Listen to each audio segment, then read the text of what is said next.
झोपेतनं डोळे उघडायच्या आधीच कामाची लिस्ट माझ्यासमोर तयार होती. जसं की सगळ्या माझ्या ताईंचं तसंच आहे. तर आज आहे आषाढी एकादस आणि आज जसं की कंपनीला सुट्टी बघा. मी माझ्या एका व्हिडिओमध्ये सांगितले की हा मला जसा तसा करून स्वामींनी एक जॉब आणून घडवून दिला आणि चांगला जॉब आहे. मला आवडलं बघा. पेमेंट कमी का असेना, पण आता हे बघा माझं शिक्षण काही जास्त झालेलं नाही म्हणून मी चांगल्या ठिकाणी जॉब करायला शिक्षण लागतं बघा आणि माझं शिक्षण तर खूपच कमी झालेलं आहे. पण जो आहे तो जॉब मी स्वीकारला. छान आहे. तर आज आहे ना उठले, चहा पाणी वगैरे घेतली. त्यानंतर बघा लगेच कामाला लागले कारण की आज आहे ना बरेचसे कामं हप्त्याचे निपटून घेणे. त्यानंतर सोमवार ते शनिवार अजिबात सुट्टी नाही आहे त्या कंपनीमध्ये. जसं की मी घेऊ शकते पण मला घ्यायची गरज नाही आहे सुट्टी म्हणून मी आज आहे ना सगळे कामं आवरणार आहे.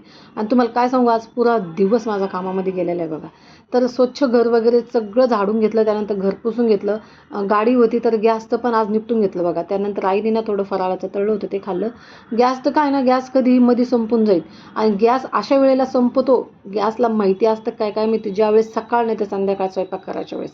तर असं माझ्यासोबत नको व्हायला म्हणून मी पहिले साईला म्हणलं गॅस घेऊन ये. त्याने गॅस आणून दिला आणि मला आज या ड्रेसवर आहे ना ओढणी आणायची 6 महिने झाले पण माझ्याकडनं काही त्या ड्रेसवर ओढणी आणणं होत नाही. असंच होतं घ्यायला जावा काय आणायचं काय राहतं. तर थोडं मार्केटमध्ये गेले त्यानंतर कुणाला पण उपास होता साईला पण उपास होता. तर मग थोडंसं आता भगर आणायला गेले पण म्हटलं चला एक खटी सगळं आणून घेते. आता थोडंफार सामान आणलं त्यानंतर येताना हरभऱ्याची डाळ आणली. मला आहे ना बाहेरचं बेसन पीठ अजिबात आवडत नाही. त्यासाठी मी काय करते ना बेसन पीठ हमेशा माझ्याकडं डाळ आहे ना दळून असते. आता बाहेर तर किंचितसुद्धा ऊन नाही जास्त हवा पण चालू आहे आणि आभाळ पण भरपूर आले पण मला डाळ दळून आणायची. मी येतानाच सुकी डाळ आणली बघा जास्त वल्ली डाळ आणली नाही. बाहेरचं बेसन पीठ आहे ना मला आवडतही नाही आणि ते बरोबर सुद्धा नसतं बघा. बघा किती जोरात माझा हवेनी ना मी काय केलं ना बाहेर स्टँड आणि फोन विसरून गेले बघा आणि इतका जोरात आपटला तो फोन माझा. एक तर पहिलेच फोनचं आहे ना स्क्रीन पुरी कामातून चालली माझ्या असं पुढं माझ्याकडनं खूप जास्त फोन पडतो हा. त्यानंतर कुणाला भूक लागली तो घरी आला. भगर शिजवली मस्तपैकी आम्ही दोघांनी मिळून भगर खाल्ली. त्याला जायचं होतं आज हाफ डेला म्हणजे ड्युटीला त्याला 2 वाजता जायचं होतं. तर मी पण इथं भगर वगैरे घेतली मग मी निघले केंद्रामध्ये.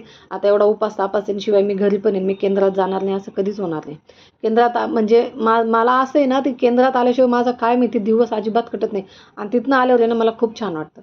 मी तिथे एक माळेचा जप केला त्यानंतर एकच आज अध्याय पण वाचन केलं बघा. इतकं छान वाटत होतं ना केंद्रामध्ये आज तर विचारू नका. जसं की सकाळी ना फुल नव्हते बघा देवपूजा करायला मग मी येता फुल पण घेतले आणि मी ना आज मंदिरला गेले होते गजानन मंदिरला. तेवढ्यात पावसाने पण मस्त हजेरी लावली.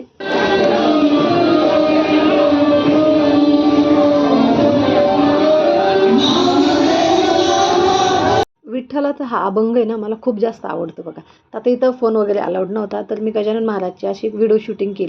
तर केंद्रातनं निघले त्यानंतर इथं मी धूप अगरबत्ती घेतली त्यानंतर 1-2 माळ घेतल्या. आज म्हणतात की ना नवीन देव आणले का म्हणजे आणले असेल तर ते स्थापना करायला आजचा दिवस चांगला आहे. तर मी तर इथनं निघले. इथं पण मस्तपैकी अभंग चालू होते. मंदिरात खूप जास्त प्रसन्न वातावरण होतं आणि तुम्हाला जर माझी फजिती जर बघायची असेल ना इथं बघू शकता. बाहेर निघल्यावर एका हातात फोन आणि एका हातात सामान असतं बघा. तर आजचा व्हिडिओ इथंच थांबवते.